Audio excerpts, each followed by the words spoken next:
remember, causation is basically the link between liability and damages. It's basically, is what the other guy did wrong the cause of the harm? This is actually for lawyers, it's a super technical topic. It's broken down into legal cause and cause in fact, and there's a bunch of cases and laws on it and articles, and lawyers like to argue about it. But really, all you need to know about causation is, did what the other guy do cause the injury? And so here's an example. Let's take a simple case and a more complex case so that you can understand exactly what we're talking about. So let's say you are getting ready to walk across the street. You're at the crosswalk. There's a traffic light.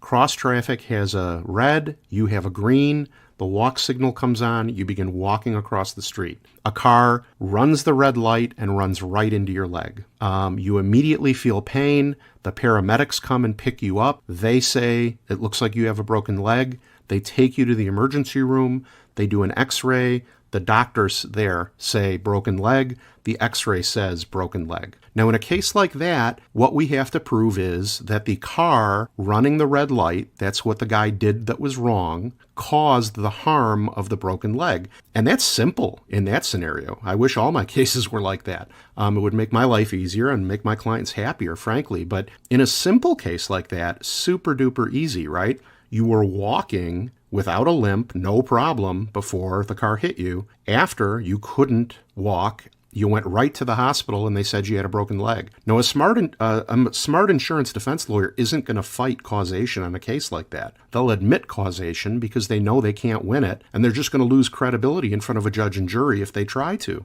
right? So that's a simple case. Let's take a slightly more complex case, okay? So let's say that for years, you've had a bad right leg. You've had a slight limp. When it rains, it gives you pain and you're less active. You go to the doctor maybe twice a year to get checked out. They give you some pain medicine. You don't take it that often. You take it when things are bad or when you're very active on the leg. And then we have the same scenario. You're crossing the street. You've got the green. The other car's got the red. He runs the red light, runs into your right leg and breaks your leg. Now we have a more complicated causation problem because you have what's called a pre-existing condition in the right leg. So a smart defense attorney is going to hire a doctor to look at your medical records and say, all of his complaints after healing from the broken leg are exactly the same as they were before the car hit him. So yes, we broke his leg, but there are no permanent consequences, right? Now, if they can get a doctor to do this, and they always can, because they pay these doctors who are retired or close to retirement, and these doctors just look at your medical records and give really outrageous, horrible pro-insurance opinions on these cases.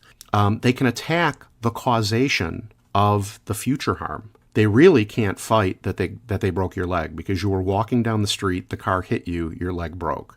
That is pretty much incontrovertible. But there's a lot of value in your case for permanency, right? So let's say you would say that your leg was 80% okay before the crash, and then after the crash, you would say your leg is only 50% good. You've got only 50% function. You've got increased disability, increased pain after the car hit you in the leg. That can be worth a lot of money. Let's say you're 35 years old and the life tables say you're going to live another 40, 50 years. Well, that's 40, 50 years of increased pain, increased disability, inability to do the things you want with your body. And, we only get one body in life. And that could be worth a lot of money in front of a judge and jury. So you can see why it's important to understand how causation works, because in a simple case, it's a no-brainer. But if there's something like a pre-existing condition, the insurance company is going to jump on that and attack it to, cut off their liability, reduce the amount that they think the case is worth, reduce the amount of money that a judge and jury is going to give you, reduce their offer. So that's why it's important to understand this stuff. Now,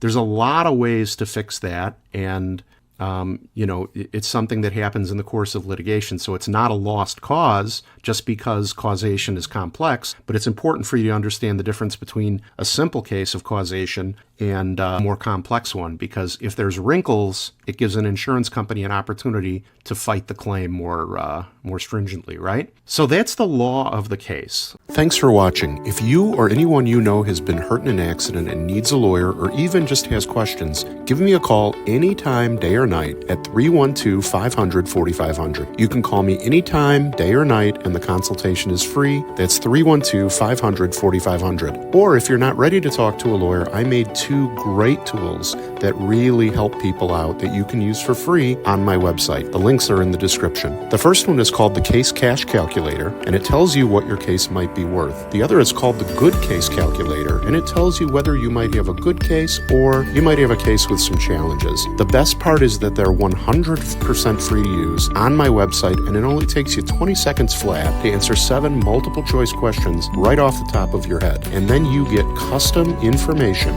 about your particular injury situation fast and for free. So check them out, links in the description. If you enjoyed the video, please consider giving it a like and subscribing to my channel. I release 2 new videos every week, and this way you'll get notice of them. And if you have a question you'd like answered in a video, just leave a comment with your question in the comments section. Finally, if you enjoy my videos or if I've helped you in any way, I hope you'll consider doing me a favor. Injury law is a very competitive field, and I like having a small independent firm so I can help people who need it. People really rely on Google reviews when deciding who to hire, so I hope you'll consider leaving me a 5-star review on Google. It only takes a few seconds, but it's a favor to me that I would really appreciate. The link is in the description. You just go to that link, click 5 stars, say a kind word, hit submit, and you're done. Once again, I hope you and your family are well, and if anyone you know needs an injury lawyer or has questions, please send them my way by calling 312-500-4500. Thanks again for watching. Take care.